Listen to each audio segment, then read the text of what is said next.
बिस्मिल्लाहिर्रहमानिर्रहीम। अस्सलाम वालेकुम। आज की वीडियो में हम अपने लास्ट लेक्चर को कंटिन्यू करेंगे। लास्ट लेक्चर हमारा था Karnat engine and Karnat theorem.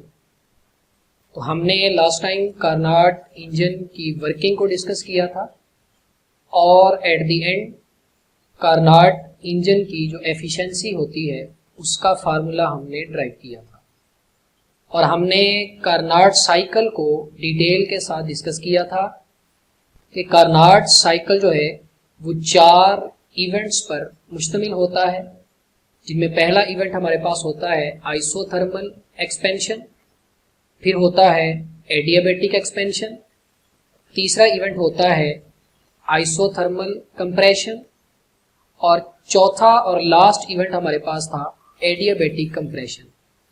अगर कोई वर्किंग सब्सटेंस इन 4 इवेंट्स में से गुजर के वापस अपनी इनिशियल स्टेट पर पहुंच जाए, यानी एट द एंड उसकी इंटरनल एनर्जी में कोई भी चेंज ना रहा हो, तो हमने कहा था कि वो वर्किंग सब्सटेंस जो है उसको हम यूज करके इन 4 इवेंट्स के थ्रू एक ऐसा इंजन डेवलप कर सकते हैं जिसकी एफिशिएंसी 100% होती है और इसे हम आइडियल हीट इंजन या कार्नाट इंजन का नाम देते हैं। तो आज हम ये सीखेंगे कि कार्नाट इंजन की एफिशिएंसी 100% कैसे होती है और किसी भी इंजन की एफिशिएंसी को बढ़ाया कैसे जा सकता है। तो एफिशिएंसी का फार्मूला लास्ट टाइम हमने ड्राइव किया था कि एफिशिएंसी इक्वल होती है 1 - Q2/Q1 और अगर परसेंटेज एफिशिएंसी की बात करनी है तो वो आ जाएगी percentage efficiency is equal to, इसी फैक्टर को हम 100 के साथ मल्टीप्लाई करवा दें तो हमें परसेंटेज एफिशिएंसी मिल जाएगी। यहां Q1 हमारे पास वो हीट है जो वर्किंग सब्सटेंस ने पहले इवेंट यानी आइसोथर्मल एक्सपेंशन में सोर्स या हॉट रेजरवायर से अब्सॉर्ब की थी। तो Q1 वो हीट आ गई जो वर्किंग सब्सटेंस ने आइसोथर्मल एक्सपेंशन यानी फर्स्ट इवेंट में हॉट रेजरवायर से अब्सॉर्ब की थी। और Q2 हमारे पास वो हीट है जो उस वर्किंग सब्सटेंस ने आइसोथर्मल कंप्रेशन यानी कि तीसरे इवेंट में सिंक की तरफ इजेक्ट की थी। तो Q2 वो हीट है जो वर्किंग सब्सटेंस ने तीसरे इवेंट यानी आइसोथर्मल कंप्रेशन में सिंक की तरफ इजेक्ट कर दी थी। अब सिंपल सी बात है कि जितना सोर्स का टेम्परेचर ज्यादा होगा, वर्किंग सब्सटेंस जो है वो इस सोर्स से उतनी ज्यादा हीट को अब्सॉर्ब कर सकता है। या आप ये कह सकते हैं कि सोर्स का टेम्परेचर जितना ज्यादा होगा उतनी ज्यादा हीट एनर्जी सोर्स से सिंक की तरफ ट्रेवल करेगी और उसको दरमियान में अब्सॉर्ब कौन करेगा? वर्किंग सब्सटेंस अब्सॉर्ब करेगा। लिहाजा हम कह सकते हैं कि आइसोथर्मल एक्सपेंशन में वर्किंग सब्सटेंस ने सोर्स से जो Q1 हीट अब्सॉर्ब की होगी वो इस सोर्स या हॉट रेजरवायर के टेम्परेचर T1 के डायरेक्टली प्रोपोर्शनल होगी। हमारे पास कंडीशन आ गई कि Q1 हीट जो है वो डायरेक्टली प्रोपोर्शनल होगी T1 के। इसी तरह वर्किंग सब्सटेंस जितनी ज्यादा हीट सिंक की तरफ भेजेगा, सिंक का टेम्परेचर T2 उतना ज्यादा बढ़ता जाएगा। तो हम ये कह सकते हैं कि Q2 अमाउंट ऑफ हीट जो है वो T2 यानी सिंक या कोल्ड रेजरवायर के टेम्परेचर के डायरेक्टली प्रोपोर्शनल होती है। तो इस फार्मूला में हम हीट्स को टेम्परेचर्स के साथ रिप्लेस कर सकते हैं। तो चूंकि Q2 T2 के डायरेक्टली प्रोपोर्शनल है तो Q2 की जगह हमने T2 लिख दिया और Q1 जो है वो T1 के डायरेक्टली प्रोपोर्शनल है तो Q1 की जगह हमने T1 लिख दिया। तो यही फार्मूला हमारे पास जो है वो इस फॉर्म में आ जाएगा। ये एफिशिएंसी का फार्मूला था इन टर्म्स ऑफ हीट्स और ये हमारे पास फार्मूला है इन टर्म्स ऑफ टेम्परेचर। किस किस का टेम्परेचर? T2 है सिंक का एब्सोल्यूट टेम्परेचर या केल्विन टेम्परेचर और T1 है सोर्स या हॉट रेजरवायर का एब्सोल्यूट टेम्परेचर। तो यहां से हम ये कह सकते हैं इस फार्मूला को देखकर कि इंजन की एफिशिएंसी सिर्फ और सिर्फ कोल्ड रेजरवायर के टेम्परेचर T2 और हॉट रेजरवायर के टेम्परेचर T1 पर डिपेंड करती है, और एफिशिएंसी का इस इंजन में यूज होने वाले वर्किंग सब्सटेंस की नेचर के साथ कोई भी ताल्लुक नहीं है। ये हमें ये वाला फार्मूला बता रहा है। इसमें देखो एफिशिएंसी T2 और T1 पर डिपेंड कर रही है, वर्किंग सब्सटेंस की नेचर पर डिपेंड नहीं कर रही। तो इसका अगर हम एलसीएम ले लें तो T1 हमारे पास एलसीएम आ जाएगा और इधर रह जाएगा हमारे पास T1, दरमियान में ये माइनस आ जाएगा, T1 से कैंसिल हो जाएगा तो ये T2 ऐसे ही आ जाएगा। तो इस चीज का एलसीएम ले ले तो हमारे पास आ जाएगा T1 minus T2 over T1 और साथ में ये 100 आ जाएगा। तो हमारे नीचे रिजल्ट लिखा है कि इस रिलेशन को देखकर हम ये कह सकते हैं कि इंजन की एफिशिएंसी का ताल्लुक कोल्ड और हॉट रेजरवायर के टेम्परेचर्स के साथ होता है, वर्किंग सब्सटेंस की नेचर के साथ कोई भी ताल्लुक नहीं होता। ये हम कार्नाट इंजन में बात करते हैं। अब हम 2 पॉइंट्स डिस्कस करेंगे। पहला पॉइंट हम ये डिस्कस करते हैं कि कार्नाट इंजन की जो 100% एफिशिएंसी होती है वो कैसे अटेन की जाती है, और फिर हम ये डिस्कस करेंगे कि हम किसी भी इंजन की एफिशिएंसी को इंक्रीज कैसे कर सकते हैं। तो बात करते हैं कि कार्नाट इंजन की एफिशिएंसी 100% कैसे होती है। देखो, अगर हमारे पास ये वाला फैक्टर 100 के साथ ये वाला फैक्टर जो है ये 1 बन जाए तो 1 मल्टीप्लाई बाय 100 रह जाएगा, यानी हमारे पास एफिशिएंसी जो है वो 100% आ जाएगी। यानी कि इंजन की एफिशिएंसी 100% बनाने के लिए T1 minus T2 over T1 इस फैक्टर को 1 बनाना है, या आप ये कह लो 1 माइनस T2 ओवर T1 वाले फैक्टर को 1 बनाना है।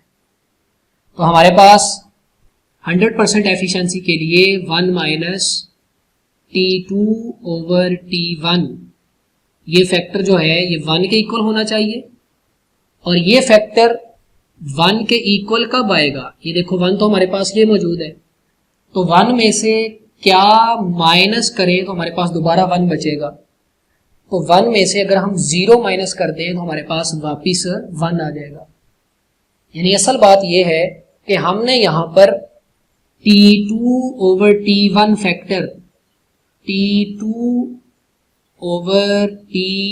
फैक्टर इसको 0 बनाना है।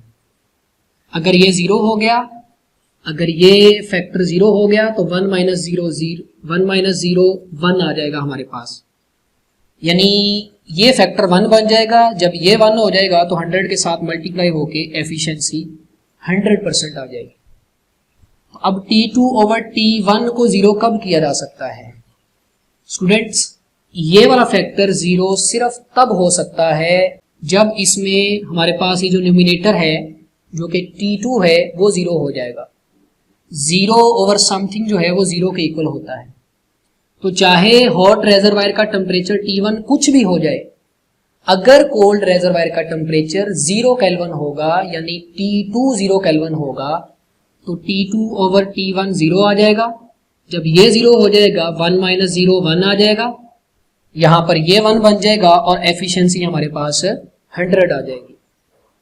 तो एक ही तरीकाकार है कार्नाट इंजन में 100% एफिशिएंसी अटेन करने का, वो ये है कि सिंक के टेम्परेचर T2 को 0 केल्विन कर दिया जाए। लिहाजा हम कह सकते हैं कि अगर इंजन का कोल्ड रेजरवायर एब्सोल्यूट टेम्परेचर यानी 0 केल्विन पर हो तो वो इंजन 100% एफिशिएंसी दे सकता है, यानी उसे हम कार्नाट इंजन बोल सकते हैं। लेकिन आपने पढ़ रखा है केमिस्ट्री में कि 0 केल्विन टेम्परेचर जो है ये अनअटेनेबल होता है। तो अगर 0 केल्विन अनअटेनेबल है तो हम एक ऐसा इंजन डेवलप कर ही नहीं सकते जिसके कोल्ड रेजरवायर का टेम्परेचर 0 केल्विन हो, क्योंकि 0 केल्विन तो अटेनेबल ही नहीं है। लिहाजा हम ये कह सकते हैं कि चूंकि कोल्ड रेजरवायर टेम्परेचर जो है वो कभी भी 0 केल्विन अटेन नहीं किया जा सकता, इसलिए किसी भी इंजन की एफिशिएंसी 100% नहीं हो सकती, और इसीलिए हमने कार्नाट इंजन को लास्ट लेक्चर में हाइपोथेटिकल इंजन बोला था। तो इसके बाद हम बात करते हैं कि किसी भी इंजन की एफिशिएंसी को बढ़ाया कैसे जा सकता है। अब यहां हमने सीखा कि 100% एफिशिएंसी के लिए हम क्या करेंगे। 100% एफिशिएंसी के लिए हम कोल्ड रेजरवायर को 0 केल्विन पर ले जाएंगे, जो कि अनअटेनेबल है, और चूंकि 0 केल्विन अनअटेनेबल है तो अब हम एफिशिएंसी बढ़ाने का कोई और तरीकाकार ढूंढते हैं। तो इस रिलेशन में देखो, जो हमारे पास एफिशिएंसी है वो T1 माइनस T2 के डायरेक्टली प्रोपोर्शनल है। T1 माइनस T2 क्या है? T1 minus T2 hot reservoir और कोल्ड रेजरवायर के टेम्परेचर्स का डिफरेंस है। तो हम कह सकते हैं कि इंजन की एफिशिएंसी उसके हॉट रेजरवायर और कोल्ड रेजरवायर के टेम्परेचर्स के डिफरेंस के डायरेक्टली प्रोपोर्शनल होती है। जितना ज्यादा हॉट रेजरवायर और कोल्ड रेजरवायर के टेम्परेचर का डिफरेंस होगा, उतनी ज्यादा उस इंजन की एफिशिएंसी होगी। तो T1 माइनस T2 को बढ़ाना है, टेम्परेचर का डिफरेंस बढ़ाना है। टेम्परेचर का डिफरेंस बढ़ गया तो एफिशिएंसी बढ़ जाएगी। टेम्परेचर का डिफरेंस बढ़ाने के लिए हम क्या क्या कर सकते हैं?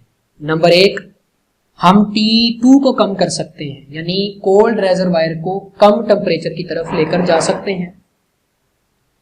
अगर ये वाला फैक्टर छोटा हो गया तो ये वाला फैक्टर जो है ये बड़े में से छोटा माइनस करेंगे तो आंसर थोड़ा बड़ा आएगा। फॉर एग्जांपल, आपके पास हॉट रेजरवायर का टेम्परेचर है लेट्स सपोज 30 केल्विन और इधर से कोल्ड रेजरवायर का टेम्परेचर है 20 केल्विन, तो डिफरेंस कितना आ गया? 10 केल्विन।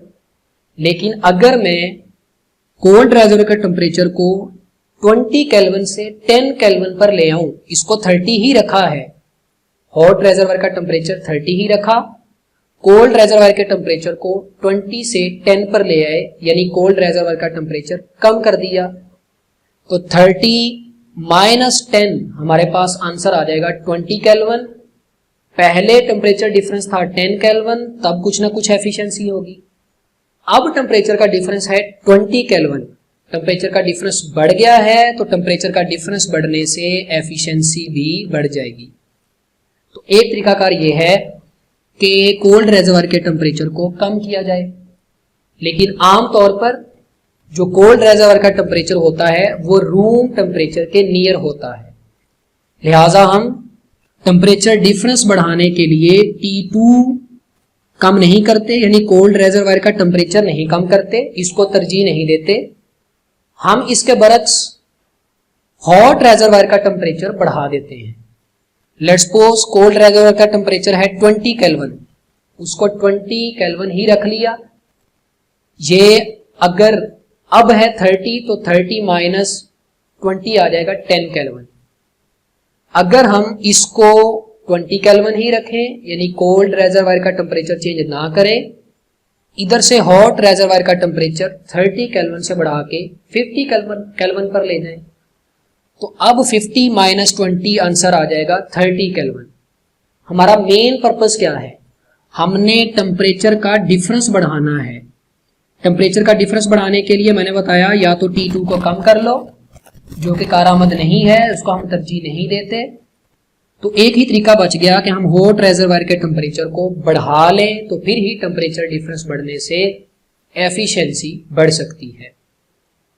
तो याद रखिएगा किसी भी इंजन की एफिशिएंसी जो है उसके हॉट रेजरवायर का टेम्परेचर जो है उसे बढ़ाकर एफिशिएंसी भी बढ़ाई जा सकती है। अब हम कार्नाट थ्योरम की स्टेटमेंट को डिस्कस करते हैं, जिसको आपकी बुक में डिफरेंट तरीकाकार से उसने डिस्कस किया है।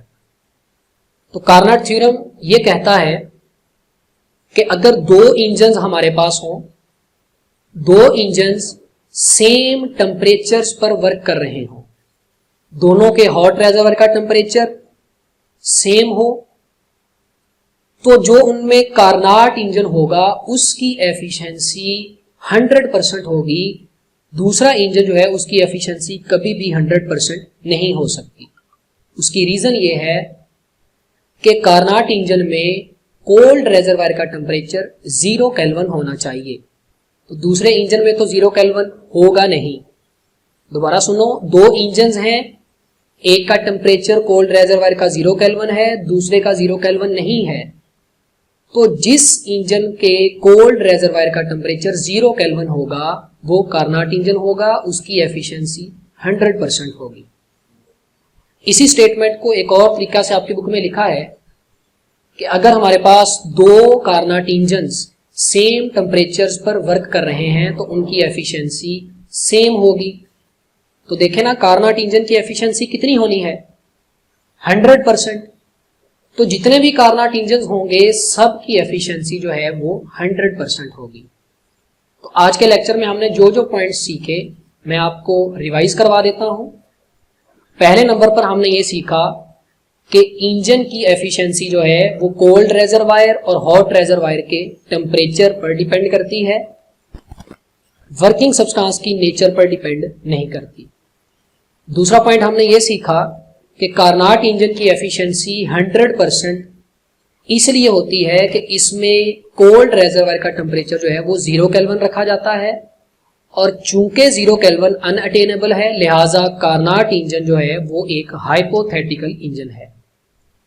और लास्ट पे हमने ये सीखा कि किसी भी इंजन की एफिशिएंसी बढ़ानी है तो उसके हॉट रेजरवायर और कोल्ड रेजरवायर के टेम्परेचर्स का जो डिफरेंस होगा अगर उसको हम बढ़ा दें तो उसकी एफिशिएंसी बढ़ जाएगी।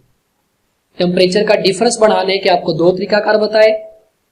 नंबर 1, कोल्ड रेजरवायर का टेम्परेचर कम कर दो, और वो आमतौर पर रूम टेम्परेचर के नियर होता है, इसलिए हम कोल्ड रेजरवायर का टेम्परेचर कम करने को तरजीह नहीं देते, बल्कि इसके बरक्स हम हॉट रेजरवायर का टेम्परेचर बढ़ाकर यानी T1 की वैल्यू बढ़ाकर T2 को चेंज किए बगैर टेम्परेचर डिफरेंस बढ़ा के इंजन की एफिशिएंसी को बढ़ा सकते हैं।